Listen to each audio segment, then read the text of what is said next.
We're going to the gym today, so get ready with me. Mag-slick lang din ulit ako ng hair kasi ayoko nang magulo.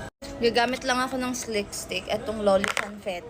Late na nga rin ako nagising, so ngayon kakatapos ko lang din kumain mga 2 hours ago. Mag-skin tint lang ako. Sa mga nagtatanong pala ng shade ko sa BLK, I'm in the shade Vanilla. Ang galing ni ate doon, yung sales lady, kasi talagang match na match sa skin tone ko. And i-blend ko lang siya with Beauty Sponge. From Lovely Cosmetics pala to. And blush, konting blush lang. Laura Mercier yung blush ko in the shade Provence.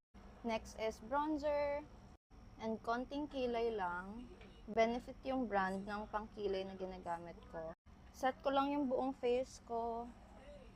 Magpa-powder blush lang ako. Nagmamadali na ako ata ng oras na. Mascara lang.